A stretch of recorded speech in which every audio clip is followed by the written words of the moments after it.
I welcome you all to my 11th lecture on digital signal processing, that is UEC 502 for electronics and communication engineering students and electronics and computer engineering students.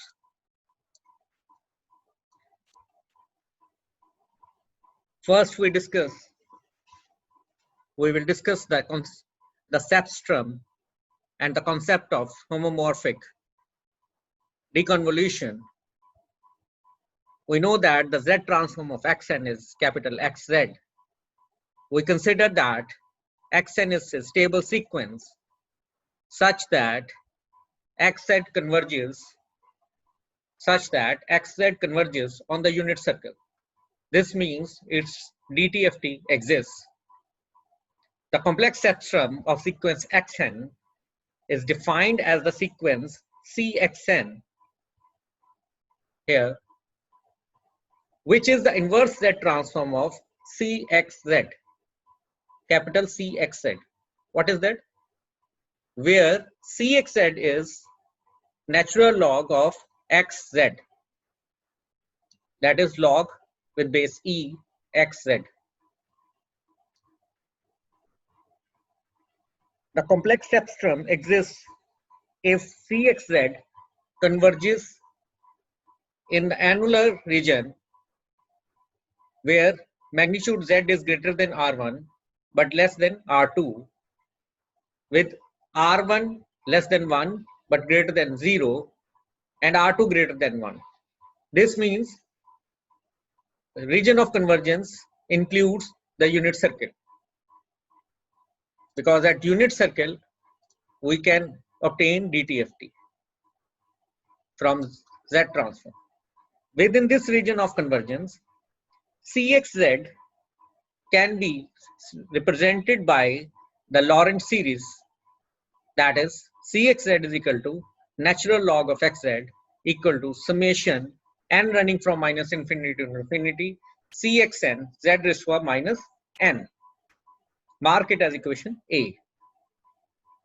Now Cxn is equal to 1 by 2 pi j integration ln natural log of xz z raised to power n minus 1 dz. We mark it as equation B, where this C indicates, where this C is a closed contour about the origin and lies within the ROC.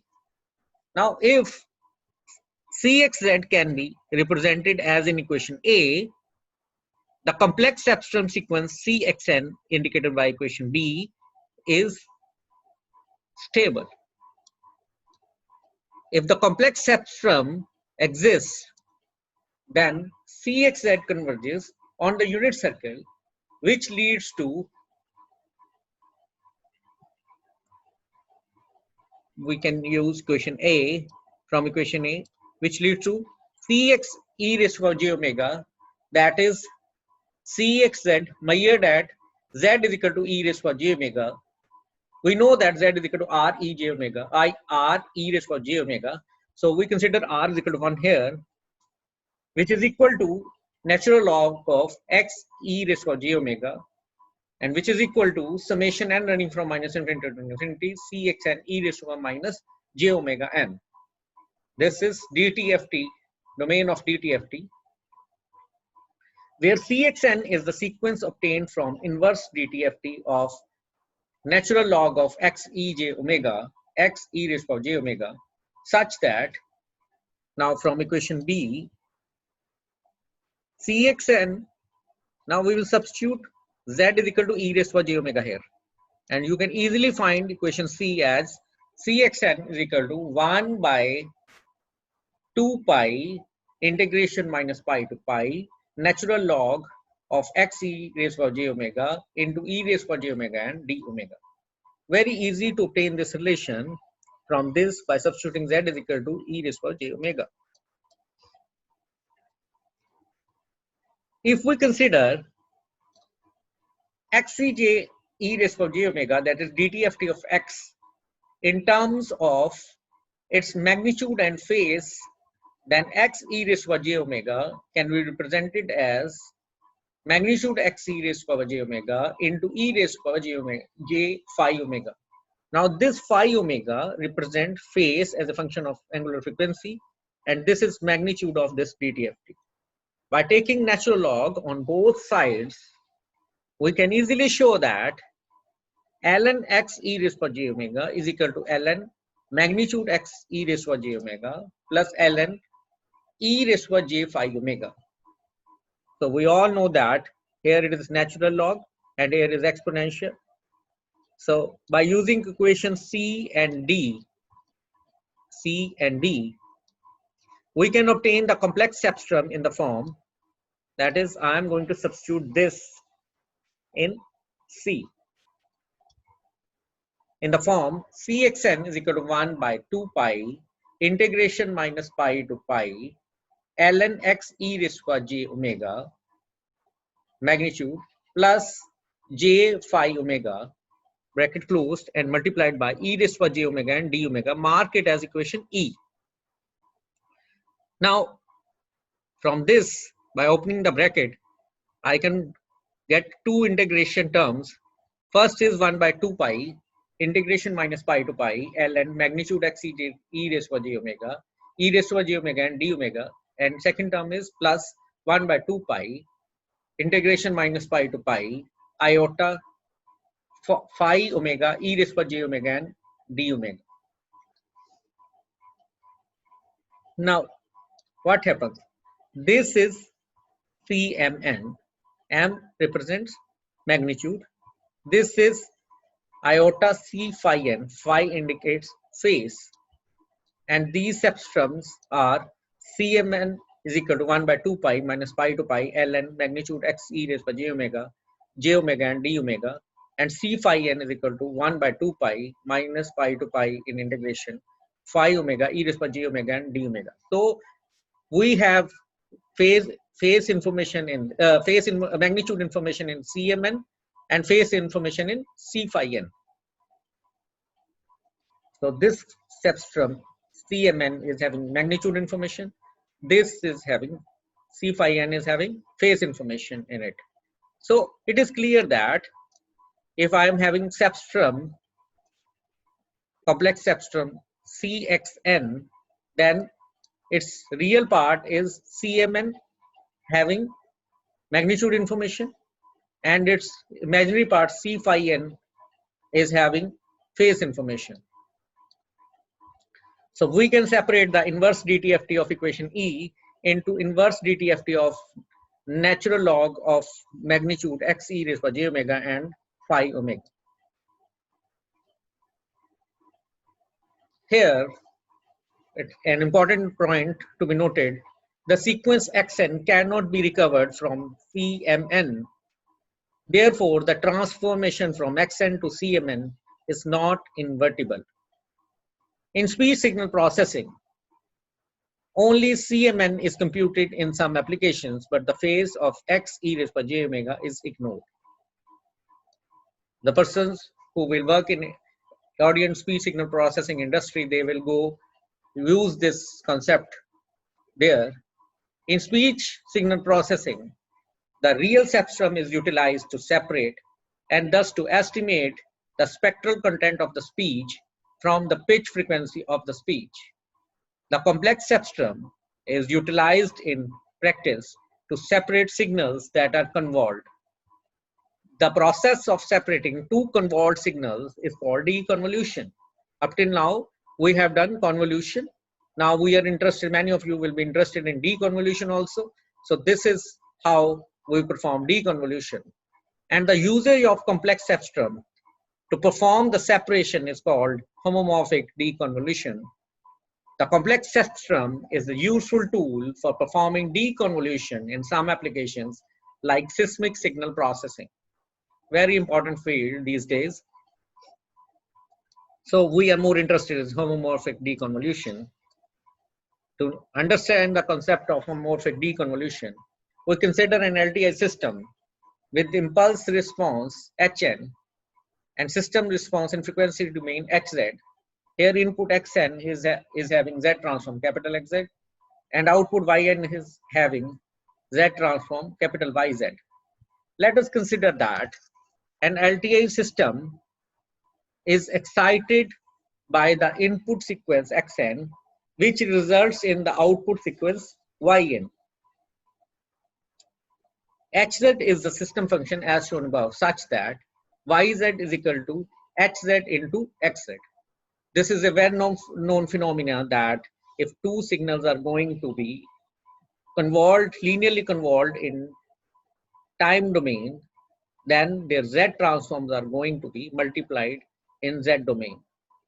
So yz is equal to hz into xz. This we have done many times in signal system and DSP. Now, for generating the complex cepstrum of yn, we take z transform of yn, we get yz, then we take complex logarithm, that is natural log of yz, and the output is cyz. Now by inverse z transform, we get cyn, which is complex cepstrum. Now cyz is ln yz. Now substituting the value of yz is equal to hz into xz here, we know that we can express it like this: ln hz plus ln xz plus ln xz by the properties of logarithm. So this is individually chz and this is individually cxz. So the complex cepstrum of output sequence yn is expressed as the sum of cepstrums of xn and hn as cyn is equal to cxn plus chn. That is, if I am taking its inverse z transform, then taking its inverse transform z transform, I will get here chn and here cxn. So cyn is equal to cxn plus chn. The convolution of two sequences in the time domain corresponds to the summation of the cepstrum sequences in the cepstral domain. This is very, very important result. That is, convolution of two sequences in time domain corresponds to summation of cepstrum sequences in the cepstral domain.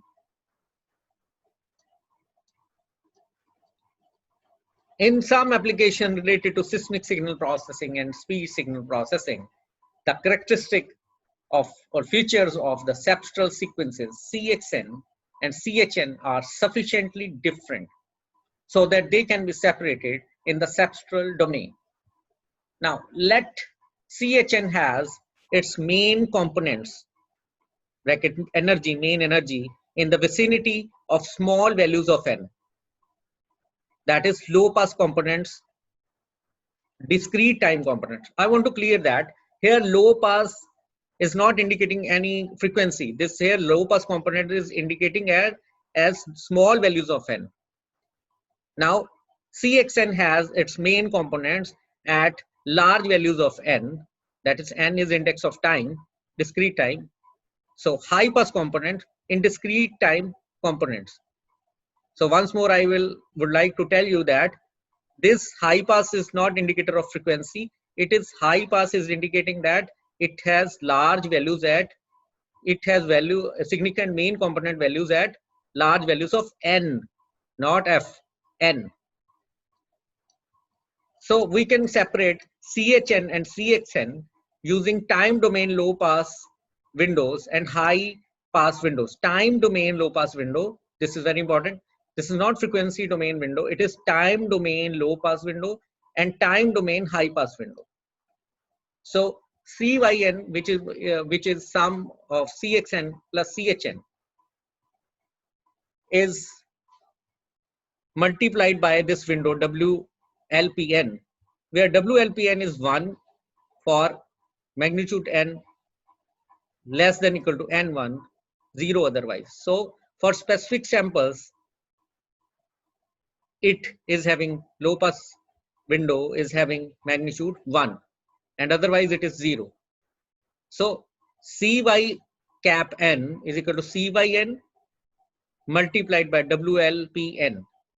Now CYN is equal to CXN and plus, so this is equal to substituting the value of CYN here, you will get CXN WLPN plus CHN WLPN. Now, we have assumed or we have considered that CXN has its main components at large values of n. But here, in this window, for large values of n, WLP is having 0 samples. So this component will go to 0. And the leftover is CHN WLPN, which is equal to C cap HN, that is estimated value of CHN here. Now similarly, CYN is equal to CXN plus CHN is multiplied by window, time domain window WHPN. WHPN is 0 for low values of n, that is n, magnitude n less than n1, and it is 1 for high values of n, that is magnitude n greater than n1. Now C cap xn is equal to CYN into WHPN. This is time domain high pass window. So CXN is having component at high values of n, and WHP is 1 for high values of n. So this value remains as non-zero. And this CHN is having main components at low values of n, and WHPN is 0 for low values of n. So this component goes 0.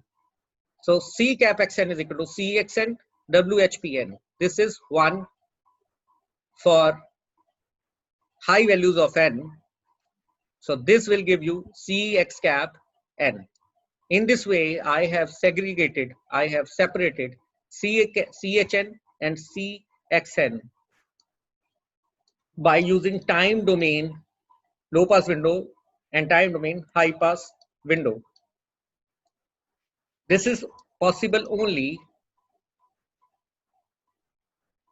when CHN has its main component in the vicinity of small values of n, and CXN has its main components at large values of n. So once more I repeat that if two signals are convolved in time domain, that is xn convolved with hn to give linearly convolved with hn to give yn, then in cepstrum domain, their cepstral components, their cepstrum sequences are going to be added.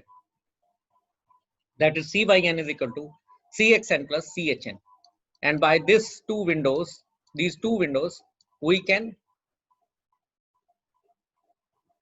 separate out these two components from this summation term.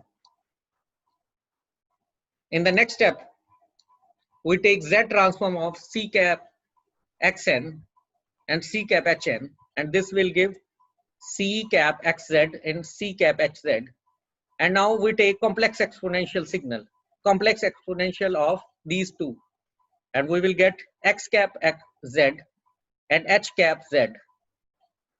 Now at next step, we will use inverse Z transform and we will generate X cap N and H cap N, that is estimated sequences.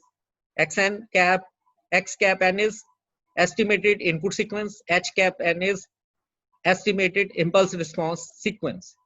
This is inverse homomorphic system for recovering the sequence xn and hn from the related cepstra.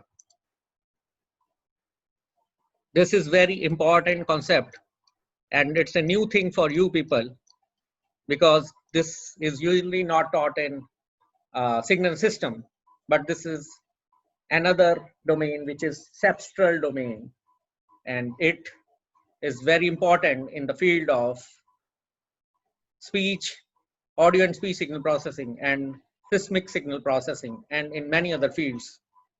When you will study advanced digital signal processing, then you will come across those topics. So that's all for today's lecture. Thanks for attending this session on DSP. See you in next lecture. And for this course on digital signal processing, you need to follow these reference books.